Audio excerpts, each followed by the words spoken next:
All right, so welcome back to another episode of the podcast.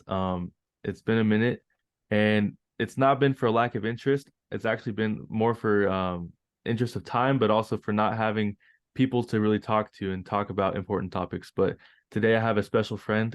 His name is Jordan. I'll let him introduce himself. And Jordan is somebody that I've met recently. We've had lots of intellectual discussion. We've been very uplifted by being able to share our different perspectives of life and of the gospel of Jesus Christ with each other, our perspectives on God.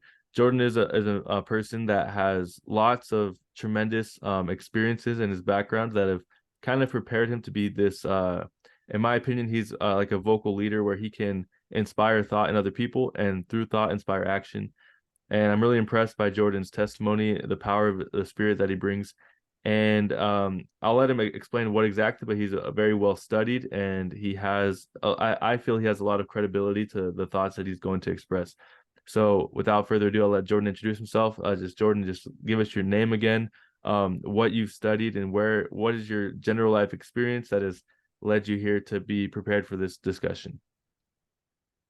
Yeah, Christian, that's awesome. It makes me sound a lot more impressive on you because I don't have my degree even yet. Yeah, so my name is Jordan Robert. Um, I joined the Church of Jesus Christ of Latter-day Saints in 2011. And I'm 32 years old. I've served in the Utah Army National Guard, deployed to Afghanistan, spent a few months there during the pandemic, left during the drawdown. I've almost finished a degree in philosophy at BYU, but I've studied several years with Alexander James, a philosopher who studied with James Conant, Martha Nussbaum, and some good philosophers at the University of Chicago. I've studied Wittgenstein and analytic philosophy, philosophy of language. Mostly focus my time on that during my studies. I work with Christian, helping boys who struggle from difficult backgrounds, domestic violence, etc. I've gotten to know him through that, and that's just been a blessing in my life. And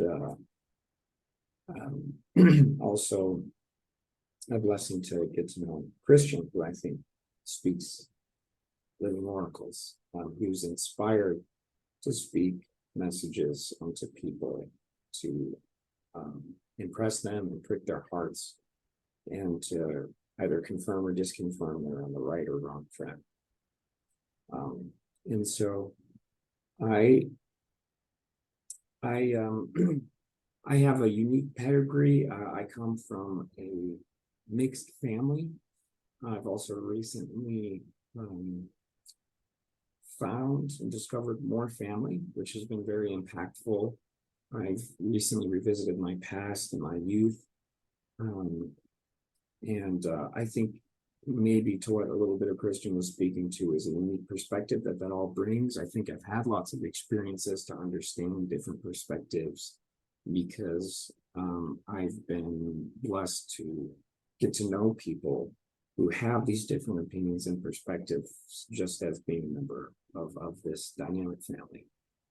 And so more recently, as I've had conversations with friends and family, I have been impressed to discuss a topic that is pressing, and both for believers and non-believers, because I believe both non-believers, or what we might call secular people, are good people. Lots of philosophers agree that we don't need to believe in God to be a good person, and that a lot of people strive to live a virtuous life or recognize objective moral values, or at least live their life as though there are these values that they have or that they believe are true and objective for them and maybe for everyone. And so as I'm a philosopher, I tend to speak more abstractly, and I think my topic is a little more abstract. But excuse me, I've been losing my voice. But I hope to hit the nail better on the head through going through Romans and the New Testament and try and bring this abstract idea of hypocrisy for believers and non-believers to better to the light. I hope to bring that to bear better Yeah. and So see where Jordan, that leads. so a conversation we had recently, you told me that you and a colleague, so a colleague actually is working on this wide scale study of religion. And without going, I don't want to reveal too much, but what is that study, and like, and what have you been able to learn from it? I guess what data have you been able to see?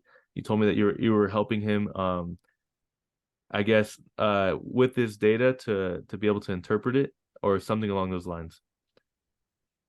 Is that, Yeah, yeah, yeah, that's right. A friend of mine at Brigham Young University is working in the PhD department. He's getting his undergrad in psychology, and they're leading data analysis in um, individuals in this country who are become. I'm not sure if it's global. I at least know it's national, at least an American data pool of individuals who become disaffected with their faith or religion. And they're trying to thematize or find themes in that data. And he has reached out to me to just better define those categories of what might be considered a category or subcategory for those individuals who leave their faith. yeah. And in preparation for this discussion, I was thinking how that all that data that's being compiled, it seems to reflect a trend that relates directly to this hypocrisy that you've been talking about, that is so important, that you've seen that this hypocrisy has a widespread impact on people and their perception of faith and of God. I think that's really important to understand, is how widespread it is, and how this simple, like, not this simple, this term of this topic of hypocrisy, how it does relate so directly and correlates directly to people choosing to either leave their faith or affecting how they perceive their faith. Um, I think I've seen a lot of hypocrisy as well. I think it's something that it's important we don't turn a blind eye to. It's something that if it's in our power to, anything that's in our power to address as far as making improvements, either in our lives or in things that are in our sphere of influence, if we can make an impact positively, we shouldn't ignore areas of improvement that are in our direct control. So I think it is an important issue that should be brought up, that we should never ignore when hypocrisy is present. I think it's one of, if it's not the greatest sin, but it's one of the greater sins I think we can commit. Um, is it's a lot. It's just, it has to do with dishonesty. But yeah, I'll let you continue though. With your thoughts. Yeah, no, thank you, Christian. So I'm kind of shooting from the hip here on these ideas. My thoughts and impressions are. I have some notes from this morning. I hope that this is penetrable. I will do my best to try to make this as relatable. I didn't have all the time to prepare, but I hope that maybe, Christian, you can help me um, synthesize maybe some of this, or that it at least comes across clear as I hope it will. And so first I'll just read a couple notes, and then, like I said, I want to go to Romans chapter 2 and just read the word itself and see what it to bring this idea of hypocrisy that I want to touch on. First, Yeah. actually, let me start with an experience. Yeah, If can I share it really quick, just for anyone yeah, who's listening or might be watching? Jordan mentioned something about how he's seen, well, we've seen in each other this ability to kind of inspire through our thoughts, inspire and provoke thoughts in other people. I think the main goal of this discussion is to take a concept that may have some more complicated aspects to it, take this subject and break it down to a more digestible uh state where people can take this information, maybe not take all of it, but do what they will with it, because we will hopefully help facilitate a better understanding. my only goal really is to help people come to understand who God is better, because in a correct understanding of God's nature will make all the difference in your life and will facilitate all the change that's necessary for you to see the desired results that you're hoping for. So that's basically all I had to say, is that hopefully this will help anyone understand better the more complicated aspects of the dynamic of how we perceive religion. Maybe that will be an outcome of this talk. So yeah, sorry, Jordan. I'll let you go ahead now. No, thank you for sharing that, Christian. And something you said made me think about what the prophet Joseph Smith said. He says, the closer a man reaches perfection, the clearer are his views and ideas of God, and how it's necessary for salvation to understand the character of God. And I think for all of us, we're all on that journey. And we need to understand the character of God to have peace, to repent of our sins, to overcome weakness. We need to have an understanding of God's character. And I think that as well, of course, our culture in certain respects has become more polarized. I don't want to sound like a cynic, but there is that now in our culture. I think I'm more positive than most people, but I think that because of that, it is becoming more difficult to our pure intentions and thoughts are being shrouded by this idea of this rigid polarism. And but I hope that as well, that this will help draw a wedge between those two things. And so I first just want to share an experience with individuals that are important to me in my life, that I've recently been able to get in touch with. At the same time, they seem to respect my beliefs and how I live my lives, but as soon as I share something, at the same time become critical of those as I share it. And Elder Oaks had his recent, with his wife, devotional to the youth, had a talk titled, or that devotional was titled Stand for Truth. And he reminded us of the importance of the first great commandment, to love the Lord thy God with all thine heart, and then to love thy neighbor as thyself, as the subsidiary or secondary commandment. So that was good for me to be reminded. I just want to say, when we do experience that, we need to love our neighbors. Okay, so I really want to dive into this hypocrisy, just to share some of my notes from early in the morning. And then I'll go to Romans and share my screen. So first of all, Paul. Who is Paul in the New Testament? Paul becomes an apostle of Jesus Christ, a messenger, one of the 12 apostles in the original church of Jesus Christ in the old world around Palestine. But before that, Paul condemned and persecuted Christians. As a Jew, according to the law of Moses, he was responsible for murdering Christians himself. And he, even Stephen, who saw Christ on the right hand of God, he partook in the stoning and condemning of one of the disciples of Jesus Christ.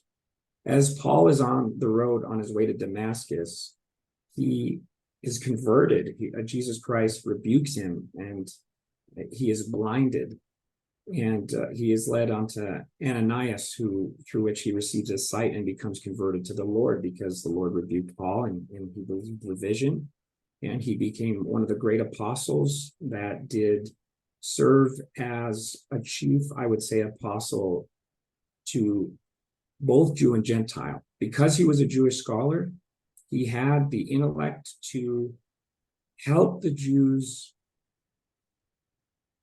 understand those aspects of the teachings of Christians or of Jesus Christ of Nazareth that seem to transcend aspects of the law of Moses.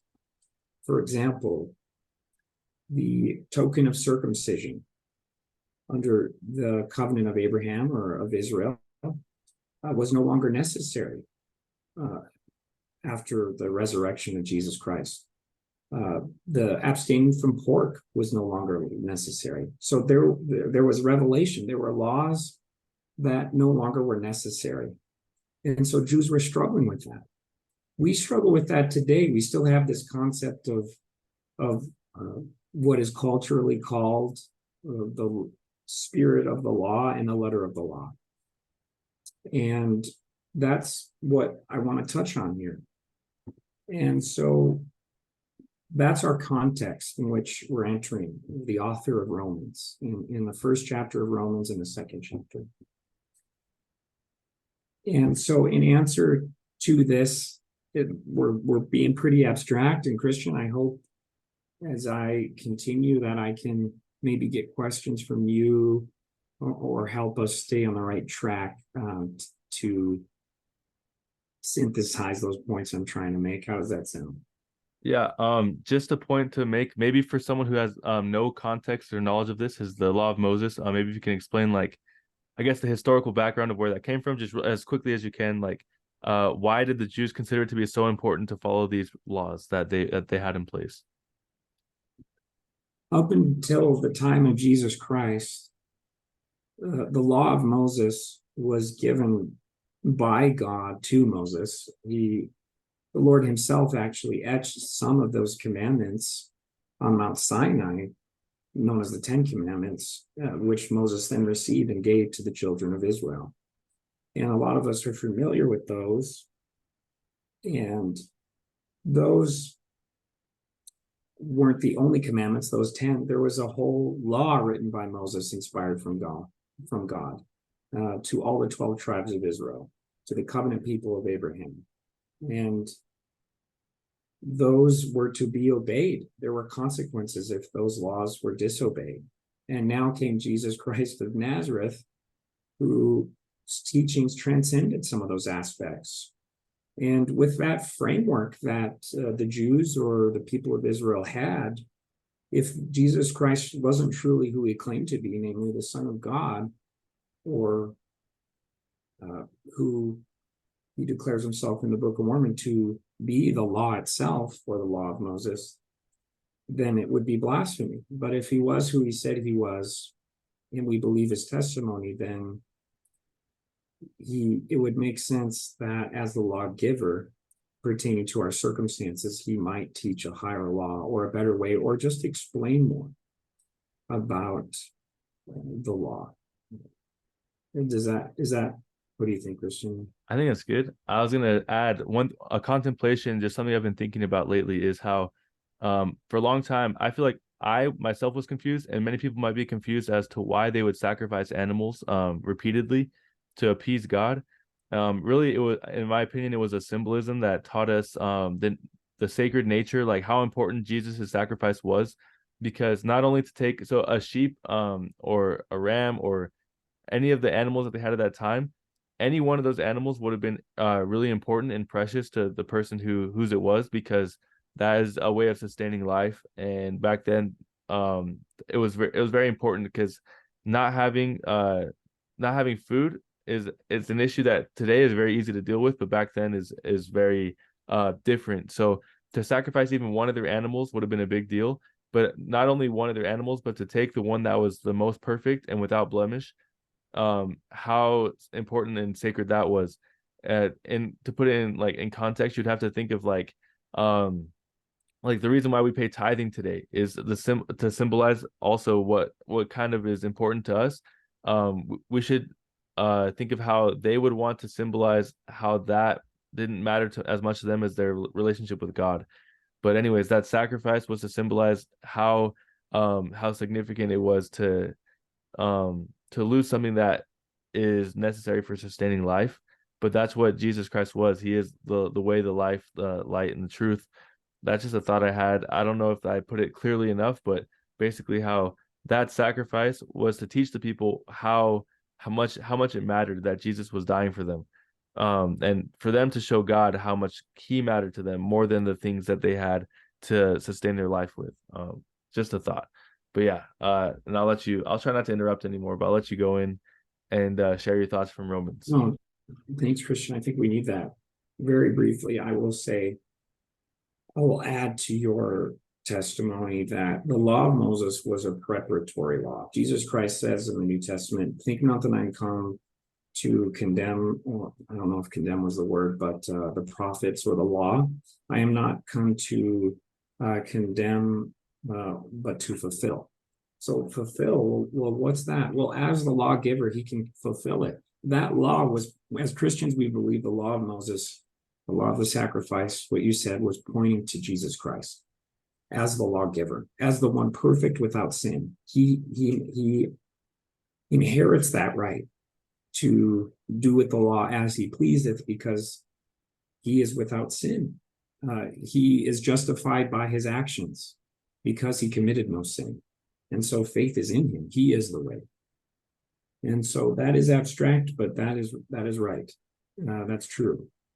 And so I'm just going to read my notes and we'll jump into Romans, and hopefully what Christian and I are trying to bring to bear will become clearer. Maybe we can synthesize this, as I said before. So imagine that we have then a believer and an unbeliever. The unbeliever is condemning the believer because hypocrisy exists within his church. Or even the believer is condemning his co-believer because he's a hypocrite and exists within the church. Hypocrisy, at least how people use that, they mean often someone who professes to live a certain way but falls short, who doesn't, or someone who says I do X and doesn't do X. And this is what, especially that data analysis pointed to, this is what causes so many faithful people to become disaffected by their faith, to have this sense of disgust almost, or at least lack of interest. They think there ought to be this ideal of perfection, I think, and because that's not there, they think they're in a right to condemn others. Paul is going to address this, and I hope that this will bring clarity to everybody, believer and non-believer, so that there can be a greater respect for both the disbeliever and believer. So in my notes here, I just have, before we get into Romans, I am not justified by my works, but by my heart. Inwardly, spiritually, and with my heart. With my worship, I practice not of men, but of God. So there are those which think that by condemning either the law or the sinner, the hypocrite, that they are justified. Paul asks us, do you think in your condemnation of the hypocrite who's condemned and judged by the law, that you yourself are free from the law, that you judge? In other words, you're partaking in judgment. In philosophy, we have an idea of a self-refuting argument, but Paul's going to expresses it probably a lot better than I can, that by condemning, and that's why we have a commandment, judge not that you do not judge, we are partaking in condemnation. So we're not off the hook by thinking, as a believer or non-believer, that we can condemn others. And so now I'm just going to share my screen, and hopefully Paul can help us. And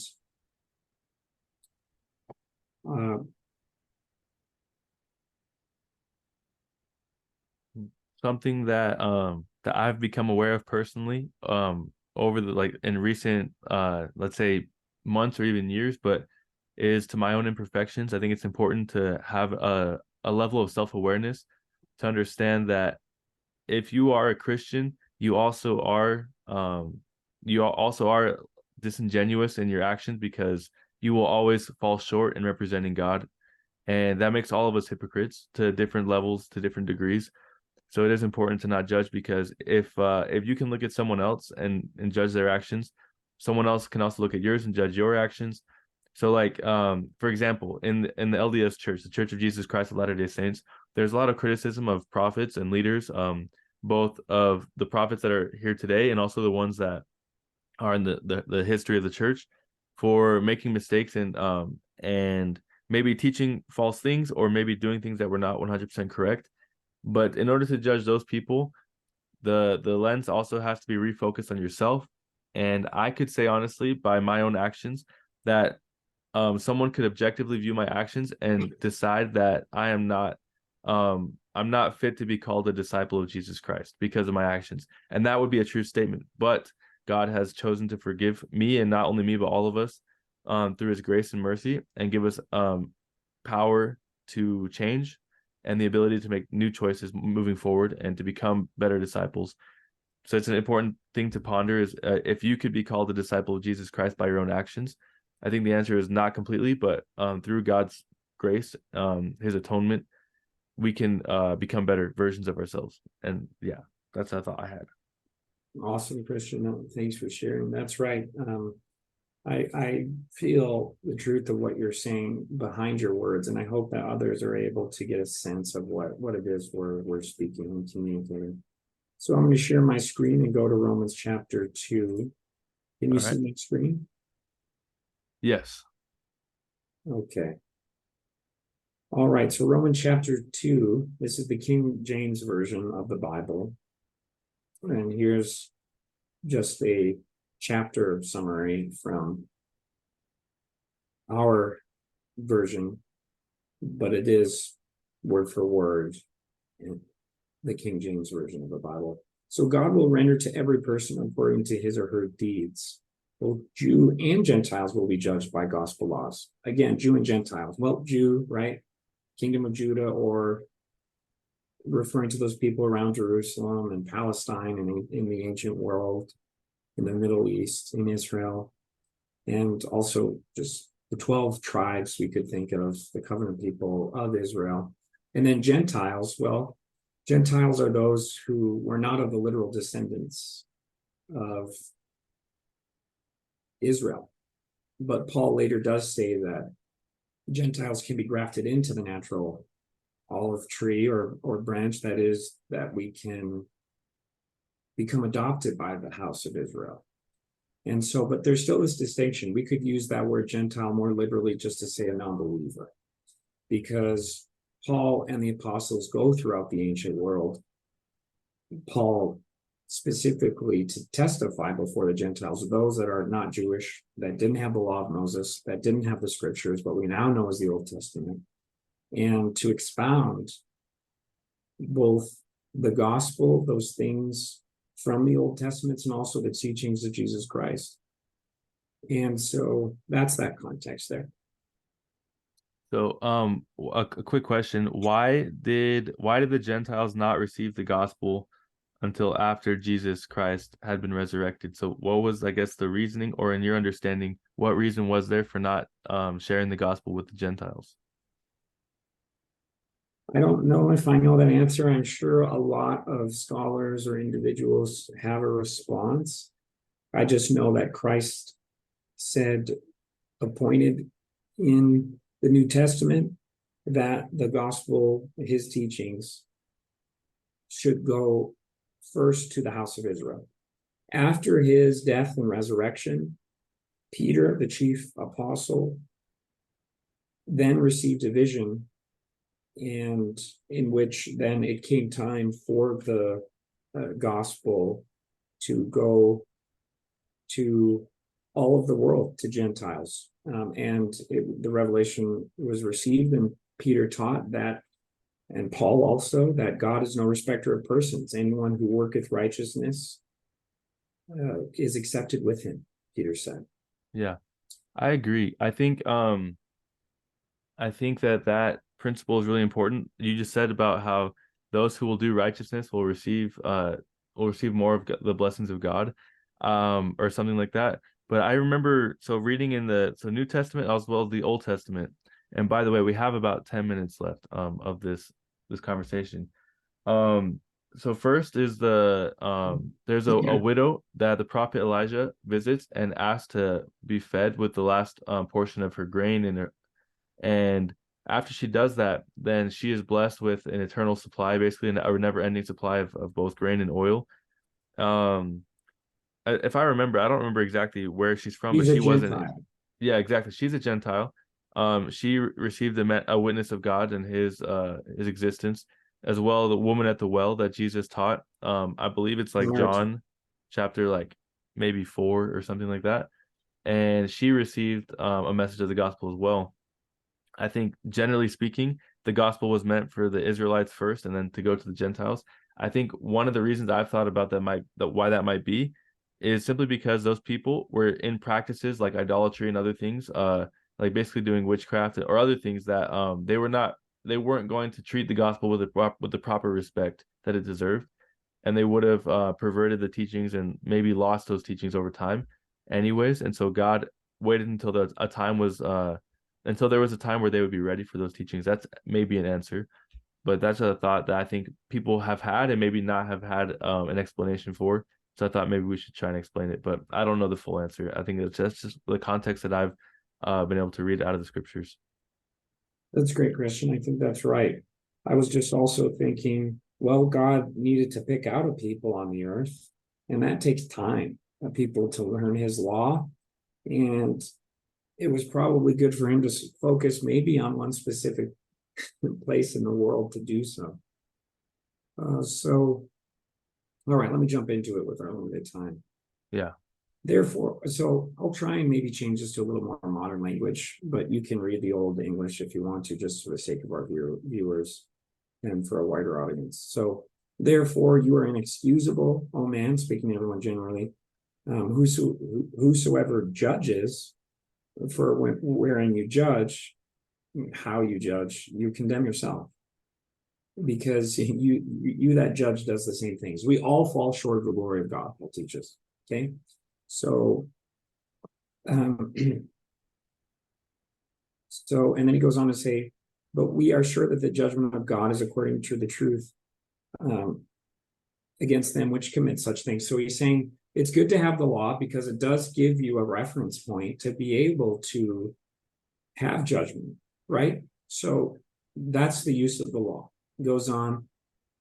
And do you think, oh man, that judges people who do such things, who break the commandments, and you that do the same, because everybody falls short, that you can escape the judgment of God? So think about that in the context of the non-believer pointing a finger, okay?